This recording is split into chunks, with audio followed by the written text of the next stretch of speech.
हीरे की खान। अफ्रीका महाद्वीप में हीरों की कई खानों की खोज हो चुकी थी, जहां से बहुतायत में हीरे प्राप्त हुए थे।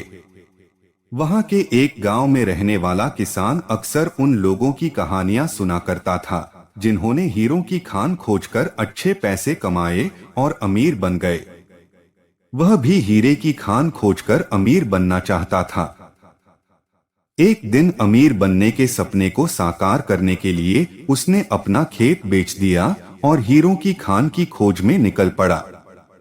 अफ्रीका के लगभग सभी स्थान छान मारने के बाद भी उसे हीरों का कुछ पता नहीं चला। समय गुजरने के साथ उसका मनोबल गिरने लगा। उसे अपना अमीर बनने का सपना टूटता दिखाई देने लगा।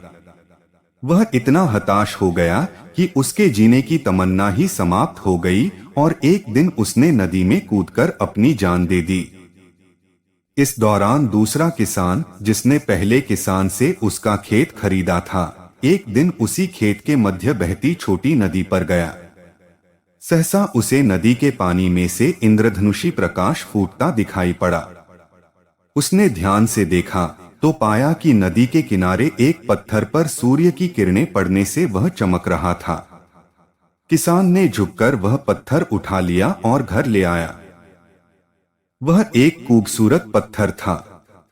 उसने सोचा कि यह सजावट के काम आएगा और उसने उसे घर पर ही सजा लिया। कई दिनों तक वह पत्थर उसके घर पर सजा रहा। एक दिन उसके घर उसका एक मित्र आया। उसने जब वह पत्थर देखा तो हैरान रह गया। उसने किसान से पूछा, मित्र, तुम इस पत्थर की कीमत की जानते हो? किसान ने जवाब दिया, नहीं, मेरे ख्याल से ये हीरा है। शायद अब तक खोजे गए हीरों में सबसे बड़ा हीरा, मित्र बोला। किसान के लिए इस बात पर यकीन करना मुश्किल था। उसने अपने मित्र को बताया कि उसे यह पत्थर अपने खेत की नदी के किनारे मिला है। वहां ऐसे और भी पत्थर हो सकते हैं। दोनों खेत पहुंचे और वहां से कुछ पत्थर नमूने के तौर पर चुन लिए। फिर उन्हें जांच के लिए भेज दिया।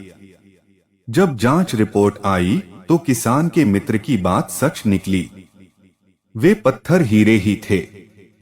उस खेत में हीरों का भंडार था। वह उस समय तक खोजी गई सबसे कीमती हीरे की खदान थी। उसका खदान का नाम किम्बरले डायमंड माइंस। दूसरा किसान उस खदान की वजह से मालामाल हो गया। पहला किसान अफ्रीका में दर-दर भटका और अंत में जान दे दी, जबकि हीरे की खान उसके अपने खेत में उसके कदमों तले थी। सीख मित्रों, इस कहानी में हीरे पहले किसान के कदमों तले ही थे, लेकिन वह उन्हें पहचान नहीं पाया और उनकी खोज में भटकता रहा। ठीक वैसे ही हम भी सफलता प्राप्ति के लिए अच्छे अवसरों की तलाश में भटकते रहते हैं।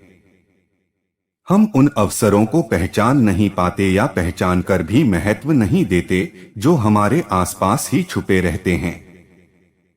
जीवन में सफल होना है तो आवश्यकता है बुद्धिमानी और परख से उन अवसरों को पहचानने की और धैर्य से अनवरत कार्य करने की। सफलता निश्चित है।